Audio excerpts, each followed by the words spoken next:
রাউজানের কদলপুর ইউনিয়নের দক্ষিণ কদলপুর উচ্চ বিদ্যালয়ের উদ্যোগে পবিত্র ঈদে মিলাদুন্নবী সাল্লাল্লাহু আলাইহি ওয়াসাল্লাম উদযাপন হয়েছে।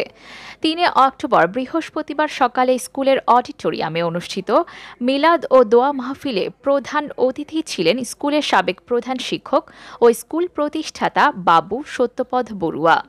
স্কুলের শিক্ষক মোহাম্মদ মঈন উদ্দিন তালুকদার ও আব্দুল গফুরের যৌথ সঞ্চালনায় এবং স্কুলের প্রধান শিক্ষক দোলন কান্তি বড়ুয়ার সভাপতিত্বে অনুষ্ঠানে দোয়া মাহফিল ও রাসূল সাল্লাল্লাহু আলাইহি সাল্লামের জীবন ও কর্মের ওপর আলোচনা করেন চুয়েট স্কুল অ্যান্ড কলেজের অধ্যাপক মোহাম্মদ গোফরান, কদলপুর হামিদিয়া কামিল MA মাদ্রাসার আরবি প্রভাষক মোহাম্মদ মঞ্জুরুল ইসলাম কাদেরী, কদলপুর স্কুল অ্যান্ড কলেজের অধ্যক্ষ মোহাম্মদ ওমর ফারুক, গাউসিয়া কমিটি বাংলাদেশ কদলপুর ইউনিয়ন শাখার সাংগঠনিক সম্পাদক মোহাম্মদ রবিউল হোসেন সুমন, স্কুলের সহকারী প্রধান শিক্ষক জুনু কান্তি বড়ুয়া, স্কুলের ভূমিদাতা ও প্রতিষ্ঠাতা সদস্য অমলেন্দু বিকাশ বড়ুয়া, দক্ষিণ জয়নগর সরকারি প্রাথমিক বিদ্যালয়ের প্রধান শিক্ষক বাবু যিশোতুষ বড়ুয়া, ম্যানেজিং কমিটির সদস্য মোহাম্মদ বাচা মিয়া পুতুল বড়ুয়া।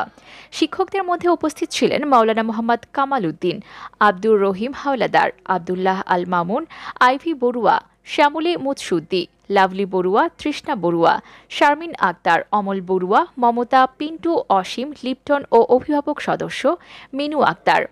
এছাড়াও স্কুলের শিক্ষার্থী এবং কর্মচারী বৃন্দরা উপস্থিত ছিলেন। অনুষ্ঠানে দোয়া মোনাজাত করেন স্কুলের আরবি শিক্ষক মাওলানা মোহাম্মদ কামাল উদ্দিন। বিহঙ্গ টিভি, রাউজান, চট্টগ্রাম। হামলা করে ইসলামের আদর্শ নয়, যারা মানুষকে হত্যা করে ইসলামের কথা বলে, এরা নিঃসন্দেহে জঙ্গি। ইসলামের লেভেল ব্যবহার করে তারা তাদের উদ্দেশ্য হাসিল করতে চায়। ইসলাম তো কোনো কারো করে হামলা করতে পারে না।